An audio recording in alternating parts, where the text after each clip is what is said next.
Well, David, thanks so much for being on the show today. Excited to talk about your pretty unique business that people probably will be quite fascinated to hear. So, about 20 years ago, you co-founded what, again, to many would be pretty different and unique. So, can you share a little bit about what you started 20 years ago and what it is you do? Yeah, Dylan, thanks for having me on. My name is David Sauers, and I co-founded a company called Royal Restrooms. And what that is it's a portable restroom rental company, and we do portable, real functioning restrooms on trailers. And our primary focus has been weddings and special events, festivals, but we have shifted to just about anything outdoors now. We do a lot of business remodels. We do disaster relief. We do large scale music festivals, golf tournaments, car shows, graduations, even high school football games. So anything that there is a need for a porta potty, we provide an alternative, which we like to think of as what everyone should be using. Hmm. Yeah, yeah. And so how did this like how did something like Royal Restrooms come about? I'm assuming, this is not something you thought as a kindergartner. I'm going to make a portable restroom business when I get older. So, like, what brought this into existence? Yeah, I don't think anybody dreams of being in the portable sanitation business. That's what I'm going to strive to do. And it wasn't even on my background when all of this kind of first came to light. I mean, it wasn't even on my radar. My experience, like many entrepreneurs, started out of a dilemma or a problem. And Mm. I just kind of sat back and said, you know what, there should be something better. And that all transpired one evening at a Shakespeare in the Park festival in Savannah, Georgia. I was down there with my family, and my two young daughters were there with us. Cece was only a couple months old, and my other daughter was potty training at the time. And that had to she had to go to the bathroom. So it's like, all right, I'm going to go to the porta potty. And it's like, okay, as a guy, you don't really think, it's one of those necessary evils, but let's face it, we can be on a tree, you know? And taking these kids over there as a young father, and, she's potty training, and I go into the porta potty and I'm like, wait a second, okay, I can barely fit in this thing. Don't touch anything. I'm getting nervous. I'm, kind of sweating this, dad, two girls, mom's not here.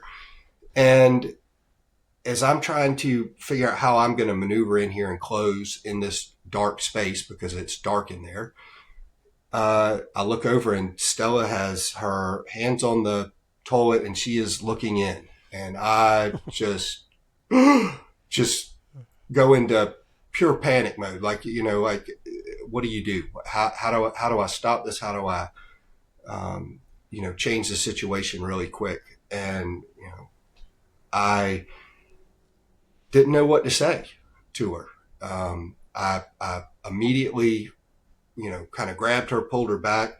I opened the door. I asked the lady behind me if she would hold my other daughter. So I've got my foot propped open, strangers holding Cece, and I am holding Stella in the air to go to the bathroom because I don't want her to touch anything. And she just urinates all over me, it's like I go from being nervous to being extremely upset. Like,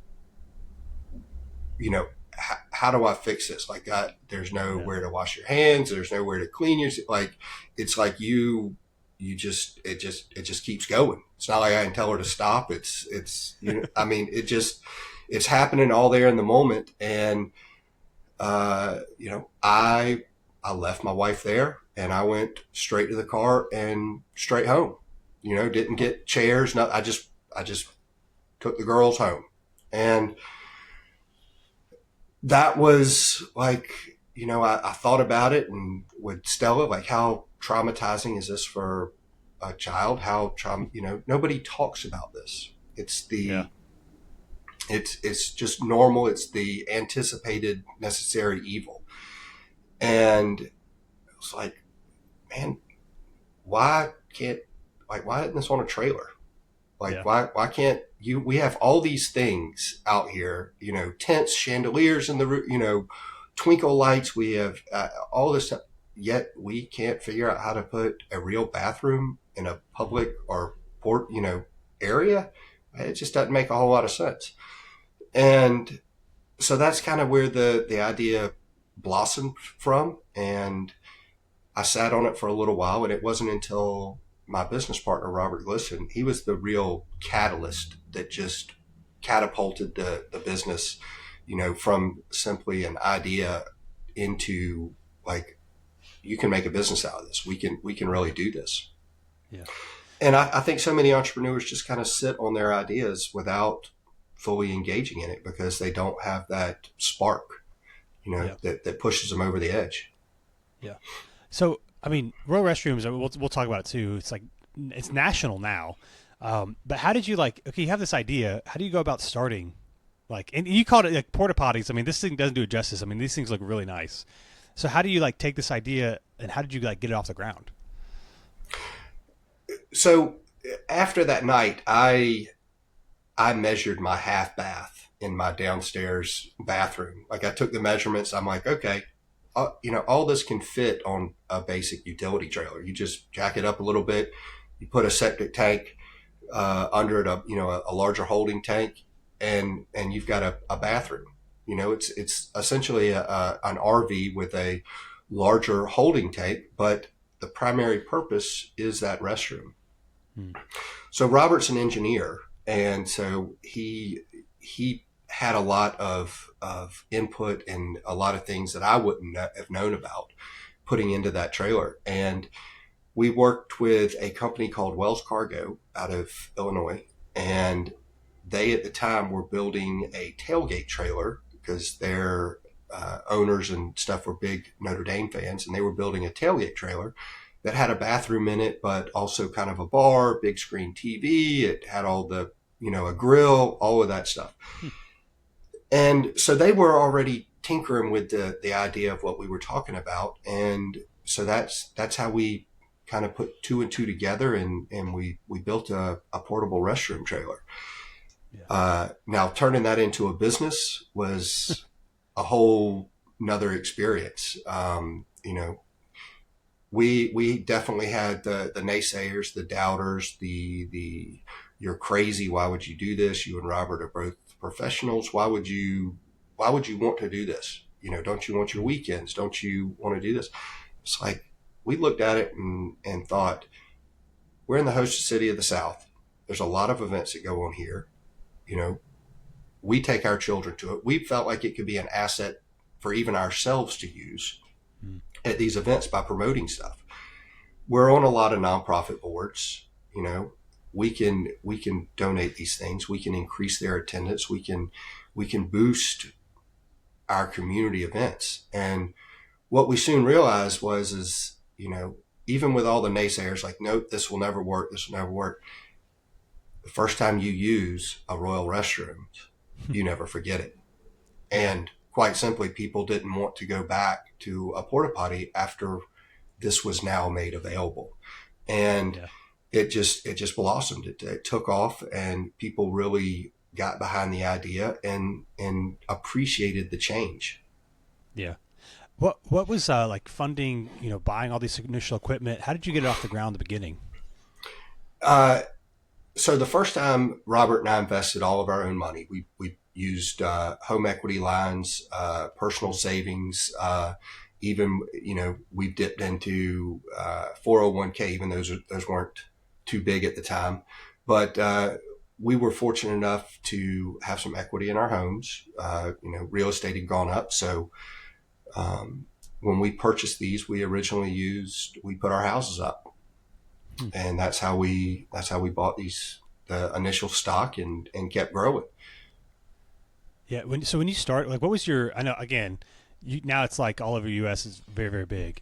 When you at your very first event with this thing, what were your hopes that this would turn into in a couple of years?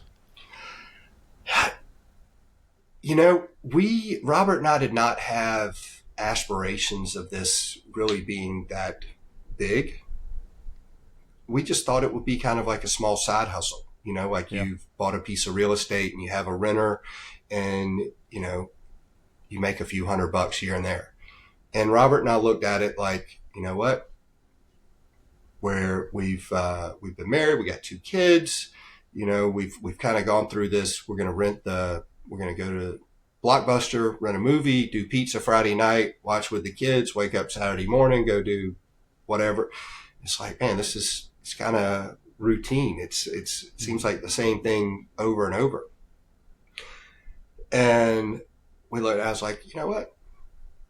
We could probably get out of the house on a Saturday night to go deliver this to, Coach's Corner, and we can watch the football game. And, they've got a restroom trailer, and, we can kind of promote this. And we looked at it as a hobby, kind of as a game.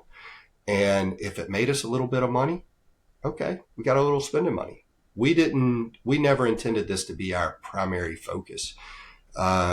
We looked at it, it's like, okay, as long as we can pay our money back, pay the loan back and not hurt ourselves. But if anything, if all goes belly up, we can write it off. It's a tax deduction. We show it as a loss.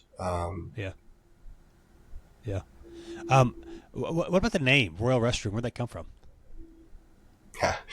The name was kind of a back and forth thing. I think I had originally settled on Regal Restrooms, and Robert and Julian had settled on Princess Potties, and the RR ended up kind of coming off, but sounding a little more, I guess, regal. It flowed a little bit better. It said exactly what we were, and it made a more compelling statement. But when we sat back down to it, we thought that we might sound just like the movie theater, because it was Regal Movie Theaters. And we just said, all right, what about Royal? Everybody knows what Royal is. We're Royal Restrooms. We're bringing a luxury bathroom, and we did the GoDaddy, and boom, Royal Restrooms is available. And we're like, all right, let's buy this. Let's make this. So it really wasn't, we didn't put a tremendous amount of thought into it. It was just kind of like, all right, we're going to throw this together. This sounds kind of simple and elegant. It says what our state is. And our first logos had a little king down on the R with a little roll of toilet paper, and, just all these, weird, funny things. But Royal Restrooms just kind of continued to roll off the tongue, and the logo looked sharp and the colors looked good, and we just kind of stuck with it. Yeah. And your offices now, even if there's watching on the YouTube video, you're sitting on a purple throne, which is absolutely incredible. So let's maybe talk about this. How did you go from, I guess you start with one trailer, going to some events in Savannah, Georgia. How did you end up growing this company, franchising it, expanding it, across the United States? We took a little bit different, I guess, route than your traditional businesses. As I was saying earlier, Robert and I really had no true aspirations that this could be big or huge. We were really changing the industry. Nobody knew what we were, and that was difficult to explain to people why you needed this, much less pay for it. Our first office was Andy Christian. He was out of Gainesville, Florida. And he had the experience of using our restroom and loved it. He's like, there's nothing like this in Florida. Florida could use this. Like this would be huge in Florida. Year-round events, this would go crazy in Florida. It would be huge. And we told him how to, what we need to do. We told him where to get the trailer. And he's like, no, I want to do exactly what you guys are doing. I don't want to go through the headaches. I've never even pulled a trailer, much less do I know anything about plumbing or sanitation or, I need you to tell me how to do this. Yeah. And we're like, well, we didn't either. It's, we can figure this out. Well, we started to put a little package together, and Andy said, I want to use the name. I want to, piggyback off of y'all's successes here locally, and we can bridge that gap. You're in Savannah, I'm in Gainesville. We can hit Jacksonville. I can go into Orlando. I can do this, and we can share trailers. We'd have the same logos. We'd have all this. So in Savannah, we're a relatively small town. There is no, sure they buy and sell businesses, but branching out to another individual is not necessarily the norm. Mm. And at the time, we didn't think of franchising, or maybe we did, and it was just too expensive to do. So we were like, oh, we'll just sell a license. That's the easiest way to get started and easiest way to get somebody up in business, and we can get moving. So we sold licenses. And at that time, yeah, it was, the thought is kind of like, hey, man, this could be something a little bit different. And then it wasn't too much longer that we sold a franchise or a license to Seattle, Washington, all the way on the other side of the country. And it was like, oh, wow. Okay, now we have to do, learn, different markets. We can't really help them, but we can still support them. Yeah. So we sold licenses for the first couple of years. And sometime, I think in 2007 or maybe late 2006, we were doing an event up in Maryland, I believe. And the Attorney General wrote us an inquiry because we have, for business opportunities, please contact this. And they said that we were soliciting a business that was essentially a franchise and not a license, and that we had violated franchise laws in their state. And right after that, we got a bunch of letters from a bunch of different states saying that we were in violation and we had to become a franchise. And so that forced us into becoming a franchise and doing that. What's the difference between a license and franchise?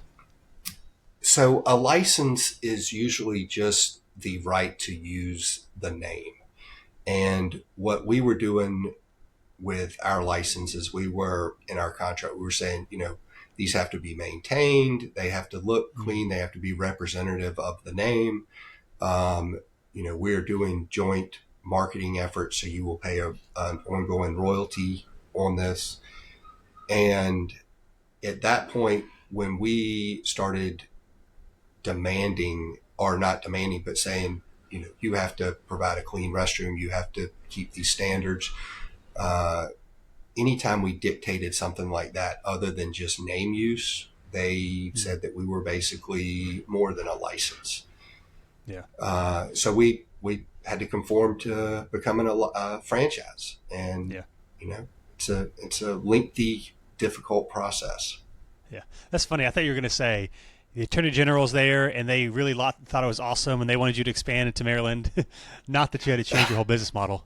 I'm curious, though. I mean, how pivotal was that for your business, looking back at the changes they had to go through after that? Well, at that point, it was very scary, because here we were looking at fines, and we're having to go to Chicago and Washington, D.C. and Atlanta to even get representatives to figure out exactly what we were doing. And we had a difficult time because there was no other franchise model that was similar to what we were doing, renting portable restrooms. So it was a difficult process to do, but once we nailed it out, the nice thing is we've got a proven blueprint. We've got a proven model that is a model for success. Sure, every territory is different, but at the same time, you're kind of like, hey, it worked in Savannah, Georgia. It's worked in these other areas, but is it necessarily a proven model? I mean, what's going to happen here? So it's been we've paid for our learning curve. Let's say that. And we've taken those failures and turned them around and put them to good use. Yeah. At what point did this go from kind of a hobby side hustle to like a main or primary source of income for you? Very somewhat quickly. I would say after about a year and a half of when we first started it, we, like I said, we got a lot of attention in Savannah relatively quickly because of we were pretty active in the community, and Royal Restrooms got nominated for Small Business of the Year. And at that time, Wow. I was a commercial banker for a local bank, and the image of being a professional banker, commercial lender, it's like, okay, do we really want our guys out there hauling trailers around, working in the portable sanitation industry? And that was, I essentially got pulled aside and was told, Oh, wow. do you want to be a banker or do you want to be in the portable sanitation business? And I said, well, I've met my goals for the year. Um, if that's the case, I guess I need to go on and be my own boss now. Wow. Now, was there anything in you that was kind of already thinking about that, or is that a kind of a turning point for you in terms of I'm going to go full time into this? I think that I had been thinking about it, but it's one of those things that all entrepreneurs, Mm. they're worried. They want that security blanket. They want that Yeah. nest. And until you are pushed, which I was pushed to do that, that's, I made that my full-time commitment and I made it happen. And so many people like it, I would have probably delayed that for another year or so or more. But, that's so many people are like, oh, I've got this great idea. I got this, but I just can't do it yet. If you put your heart and soul into it and you make that decision to do it, you can make it happen. Yeah. You find a way. If you're a survivor and you've got that in you, you will find the way to make it work. Yeah. I know. So you go full time, and I know, like, think business was going well, probably still a little scary. At what point, and maybe this was before you went full time, but at what point were you like, oh, I think Royal Restrooms is like going to be successful and make it for the long haul? Um, when other people outside of my immediate support group started saying, that this was a great idea. This was kind of so simple. I can't believe I didn't think about it. And when the tide changed from people telling me that we were crazy at doing this, and I can't believe that you've risked this, and to turn those people into, wow, this is really kind of amazing. Even though we weren't making the money, that change in attitude gave you that boost of confidence to continue to move forward and want to make it even more, Yeah. and want to put the naysayers, you want to prove them wrong as well. You want to keep, so it gives you that extra lift. And I, right before we were nominated, so I guess about a year into the business is when I was just like, man, this can really be something magical. We've really touched on something that we didn't realize we had. Yeah.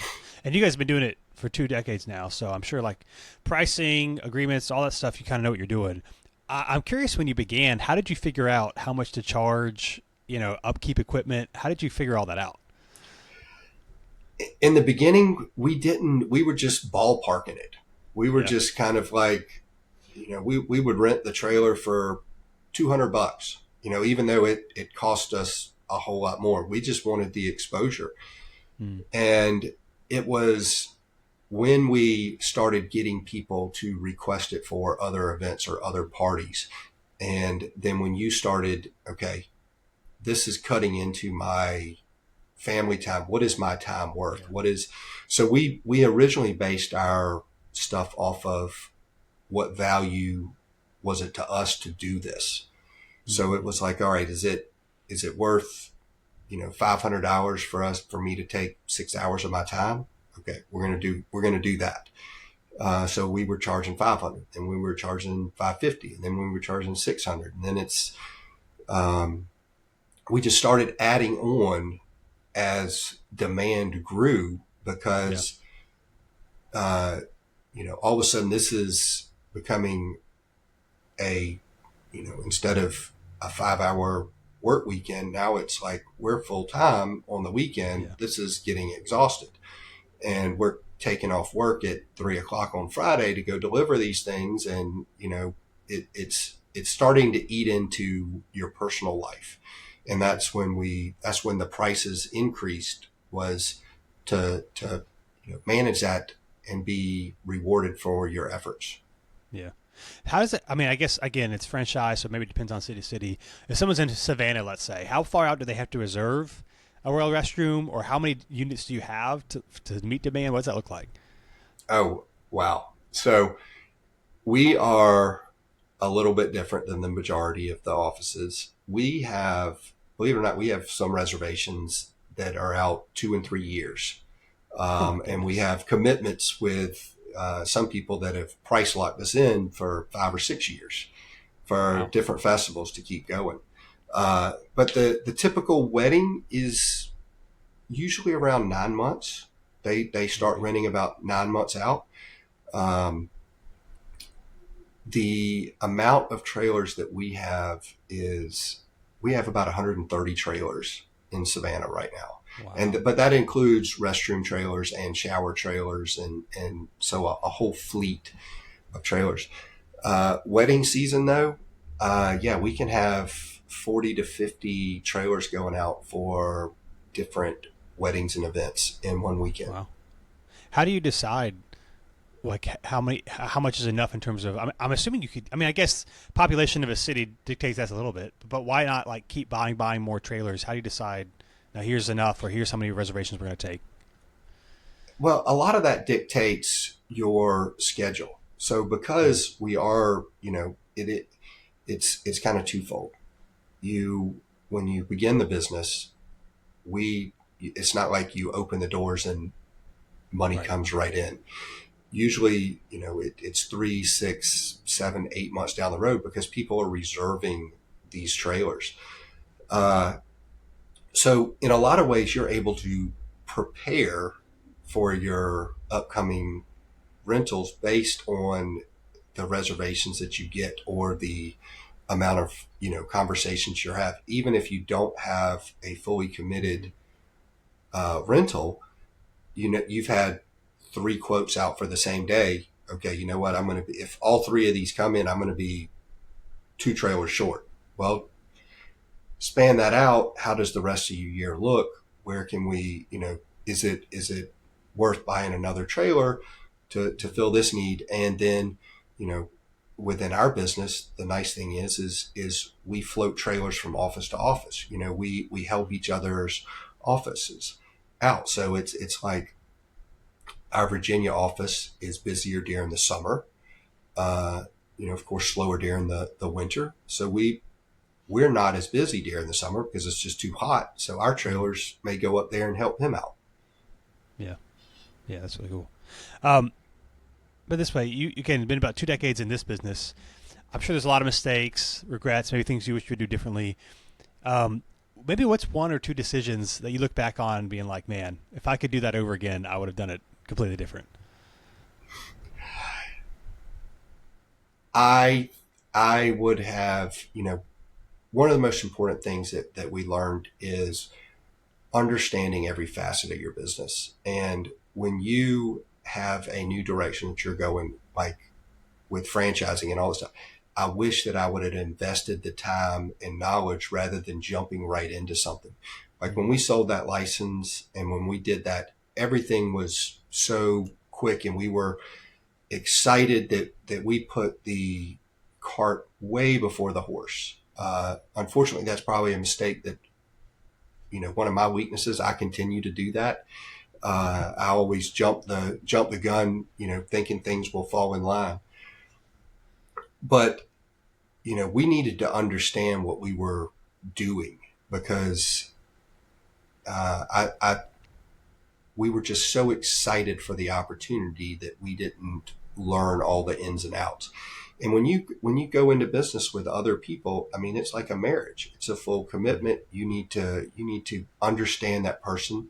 And as with anything, you need to read up on stuff. You need to, laws are different there. You can't just assume that things are the same as they are in your city. We found out really quickly down in Florida. It's like, okay, our emptying charges are, $150, whatever. Down in Florida, they're double that. So immediately when we're helping him out, it's like, oh no, it should be this. Oh no, they're charging this. It's like, those kind of things, understanding and taking a deep dive before you jump is just very advisable. And we tend to leap a lot before we understand what we're doing. Yeah. Yeah. So again, you guys are 2 decades into this. I'm sure this thing is way bigger than you ever thought it would be. I'm sure your work schedule's probably changed a little bit. I know in the beginning you're probably going to every event, hooking up trailers, talking to people. So how much different is your schedule and what you do today versus the first couple of years of the business?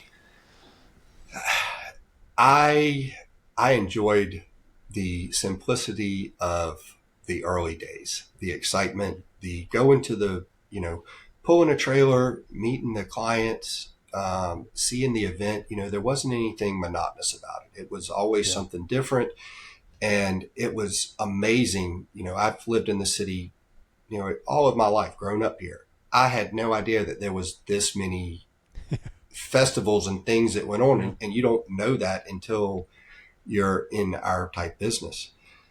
But yes, my situation has drastically changed. Robert runs the local office, and I run the management and the franchise side of the business. So my time is not really with dealing with trailers anymore. It is more national marketing. It is website. It is going to trade shows. It is dressing up in, I've got probably 15 different purple suits, 40 different pairs of purple shoes. And, I go and it's like, hey, I'm here. And it's taken a while to get outside of that comfort zone. And so now when I'm home in Savannah, it's like, I don't do much. I veg out on the couch if I get a chance to, but the majority of my time is going to conferences, selling the business, marketing the business, and talking to guys like you, and spreading the word and trying to find other areas to improve and keep our name alive. One of the things I was going to ask, sorry, keep going.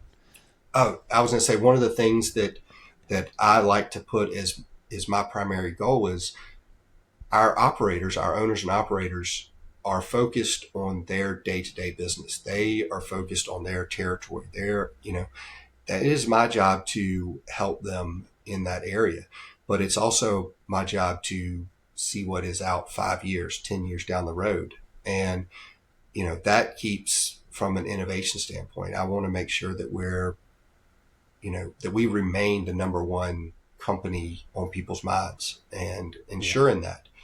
And so that's a lot of what I do. Yeah. So I was going to ask, husband, father of 5 kids. So how do you manage your time? How do you kind of view traveling, all that sort of thing, raising a family? What's your time kind of allotment look like these days? My time allotment, I am a much more organized person than I was when I first started. I thought that it was more important to be a provider of my family when my older kids were younger. I thought that was more important, was to make sure that they had a roof over their head, so the business was a lot more important to me. My children are 26 to 21, and then I have a 7-year-old. Now my son, who is the 5th, all the kids are in college or out of college. So, there's only one that still lives at home when she'll be here Friday. Yes, she'll be here home Friday. But it's like having an only child, and Mm-hmm. things are a lot more structured. I do go into Yeah. work a whole lot earlier in the morning, but I make sure that I am home by, I try to be home by 6 so that we can have dinner and go through that routine. And um, on the weekends, I take the time to go do things with him, not just kind of sit around or catch up on my me time. I make Yeah. sure that I do spend that quality time. Yeah. And even if it is only for a couple hours a day, I make sure that it is packed. Yeah. Yeah. That's good. I'm curious with Royal Restrooms, what's some of the biggest, big like misconception people have about what you guys do? The biggest one is I think people think that it's dirty, that Mm. it's a Yeah. nasty business, and it shies people away. That's from a franchise sales perspective. It's like they don't think of it as glamorous, and maybe it's not a glamorous job. Maybe it's even boring, but boring makes money. And our bathroom business is just like your restroom at home. Mm. It's no more cleaning up than that. And I think people think of it as a porta john when it is not that at all. And so the biggest misconception is it's dirty, or it smells. It's Yeah. crazy. We'll bring a brand new trailer to a trade show, never been used at all. Oh yeah, I can smell it. I'm like, smell what? Oh, I Yeah. can smell the waste. It's Yeah. like, how? It's never been used. Like, you're just it's like they fantasize that because they see something that it automatically triggers something in them. Um, Yeah. so it's kind of funny. Well, speaking of dirty, so what happens after a show? Where's all the waste go? How do you clean it? So we have large tanks under the trailer. So it's like a large septic tank that's Mm. under the floorboard of the trailer. So yes, there is a lot of excrement or usage, I guess, under the trailer, but it's sucked out by a pumper truck. So it's like using an RV, like what you would Hmm. see. It would be similar to an RV. It's got a big tank, a big valve on the front that's connected to a hose, and you pump it out. So it's you can choose to do it, or you can have somebody else do it for you. Um, Yeah. the larger you get, we do buy pump trucks, and to help make that service possible. But the majority of our offices, when they start out, they bring them back to their yard or their office lot, and they have a porta potty company that has a pumper truck come by, and they pump all the trailers out on Monday. Okay. So And you just technically yeah, don't do it. and just to get one step further, because I'm just curious.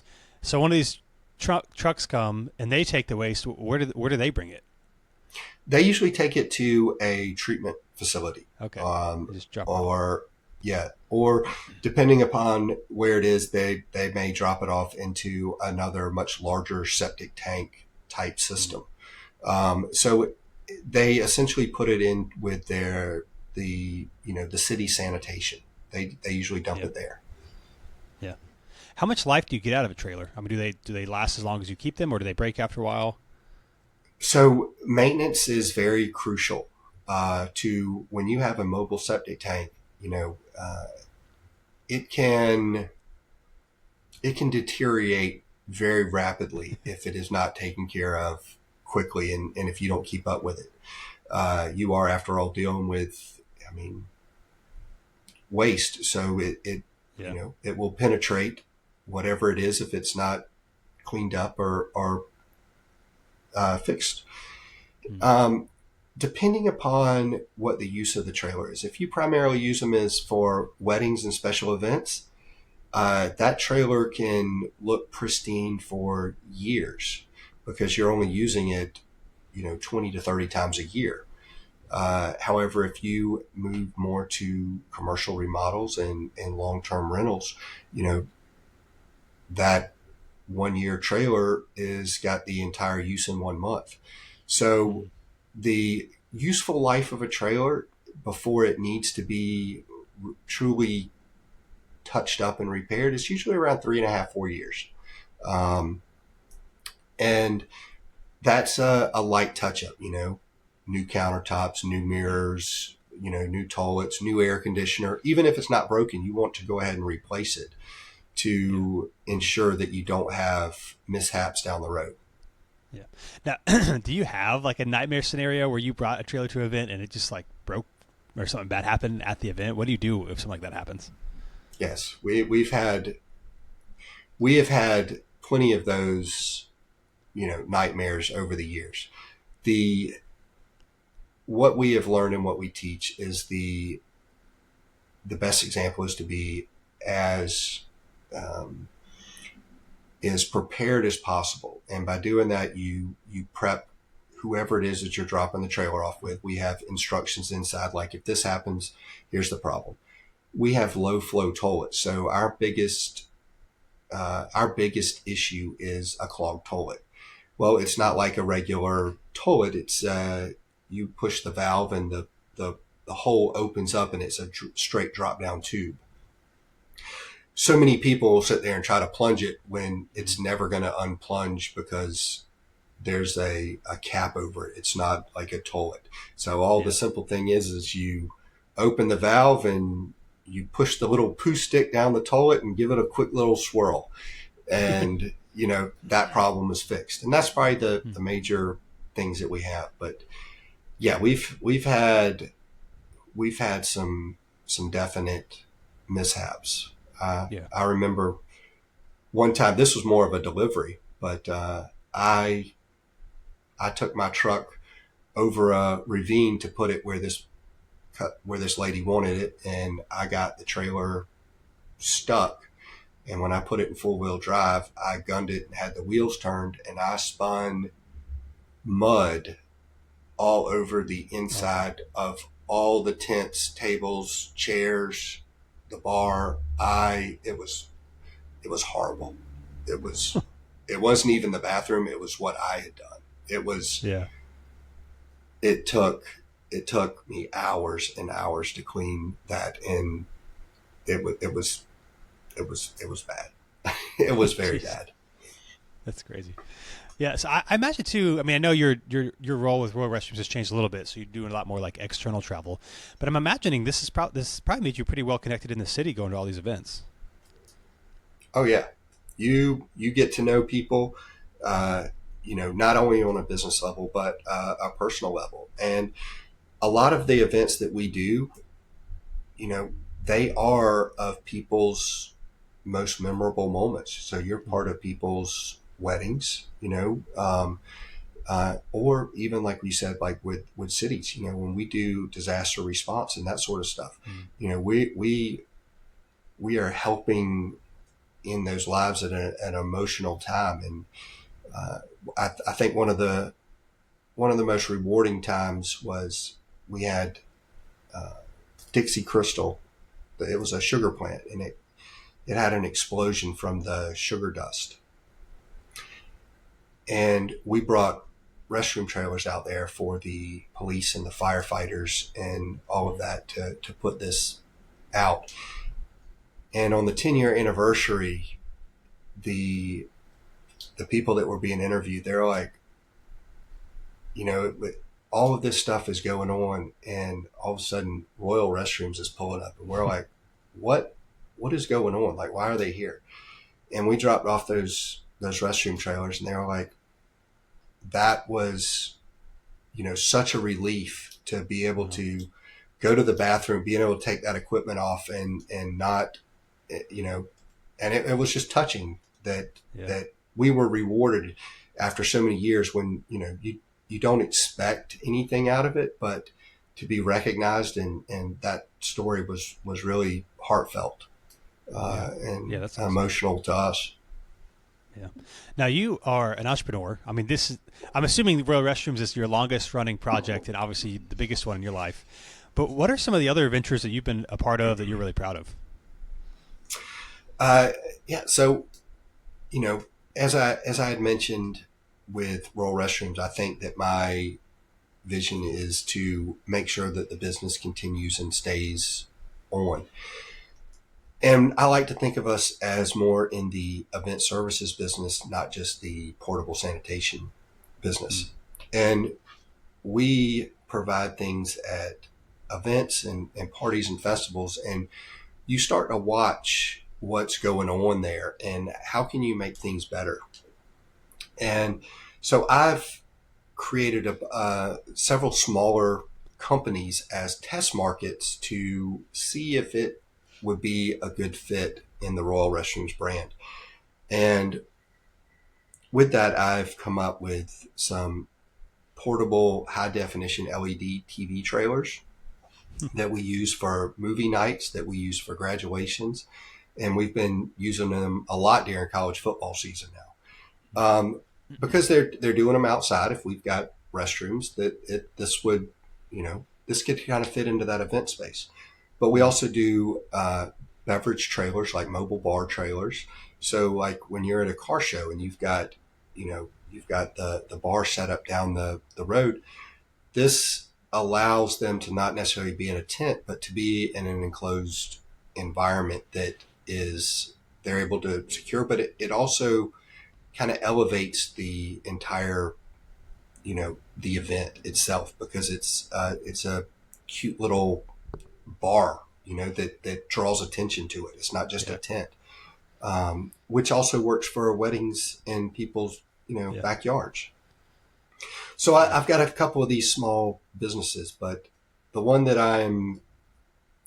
the one that makes me happy right now is I started another company called Kruger Busch Campers, which is an overland camper series. And it's like I said, it's an off-road camper, but it's more marine grade built. So it's meant to be off grid. And this all happened. Wow.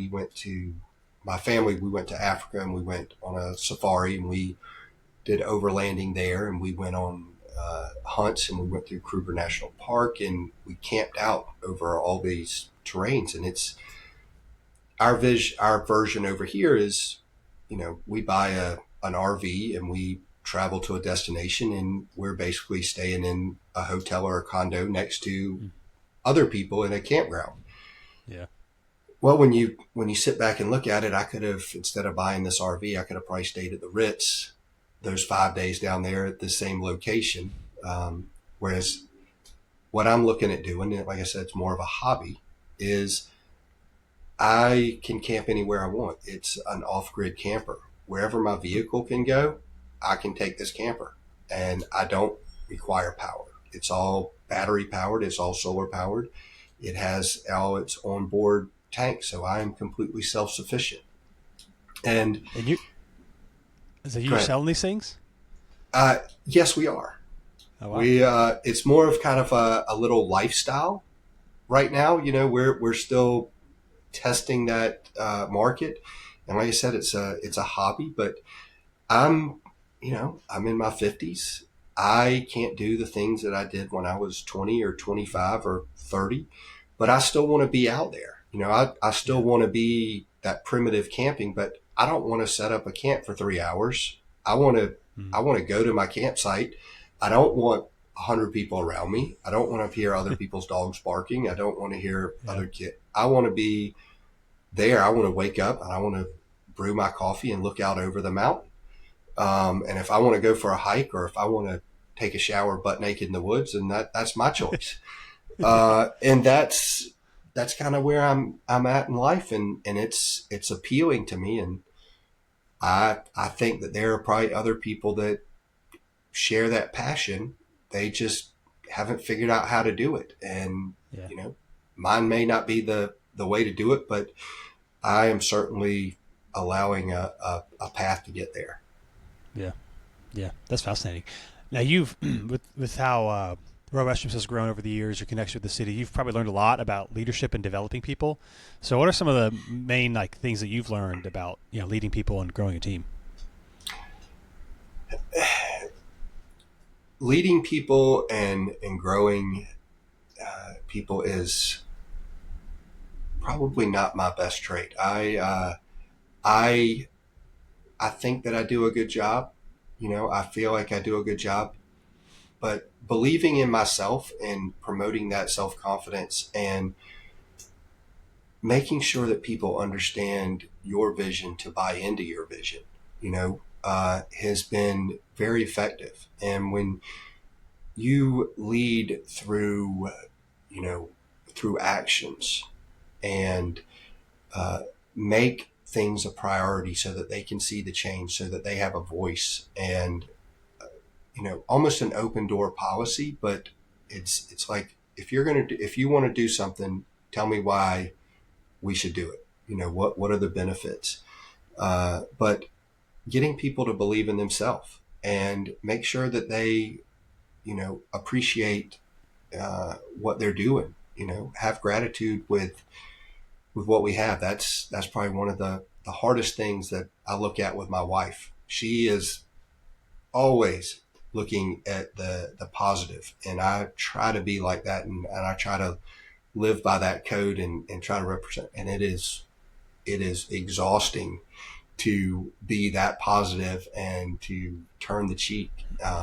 But I think that that's a necessary trait in our business, because we're visionaries and we need people to help us achieve our goals. Yeah. You said you have 5 kids. Any of your kids in the Royal Restroom business with you these days? Right now, one of them is Emma, my oldest. Okay. She ventured out for a little while on her own because we were too much drama, and it was too conflicting. But after about a year and a half out on her own, working at various jobs, she came back and was like, "Can I come back to work?" Maybe I took this for granted just a little bit. The real world's tough, and that is one of the joys of being an entrepreneur and having your business is you have that leeway and that that you're able to prioritize what's important to you in your life and not be on somebody else's time. Yeah. So again, Royal Restrooms, 2 decades, probably bigger than you ever thought. A lot of stuff going on. Do you have dreams and hopes in the futures for it? And anything like certain goals, or just going to keep riding it out as things are? We have grown organically. We've never put a whole lot into a sales force in trying to grow that. 2025, I want to change gears. I think that we've turned that milestone. We've been profitable. We've shown that proven legacy within our business. We have that consistency and that reliability that we've built up across the nation. And I think we have a lot of requests from all over the country that we're just not able to service, and we're continuing to get more and more of those leads. And I would like to see this grow to 100 offices, maybe even 150 offices. But I also want to see our business, hey, we're a restroom company. That will always be our primary goal, but there's still only 52 weeks in a year. And if we have the opportunity to upsell and continue to elevate one's experience at an event, I want to give that a shot. I want to stay ahead of the competition, and I want to be able to offer our clients superior service in, whatever area that is. Yeah. I was curious. You mentioned the TV stuff, the bars. How much of that is outside Savannah too? Is that other franchisees, or do you see some of the other franchisees also incorporating those extra services as well? Yes. So we have the beverage trailer is in Colorado. It's in Utah. We have some in Texas, and we have them in Alabama and Georgia right now. The TV trailers, we've got one down in Alabama, but the bulk of them have still been up here in Savannah, as well as our office trailers. Now, we do have some refrigeration trailers out in Texas and Colorado that have been doing well. And like I said, those are things that we're playing around with and testing. Yeah. Now, is that like on those trailers, are they Royal Restroom or are they called something else? No, they're still Royal Restroom. I get like our office trailer we call it Quick Space, but it's still under the Royal Restroom. It's under the Royal Restroom brand.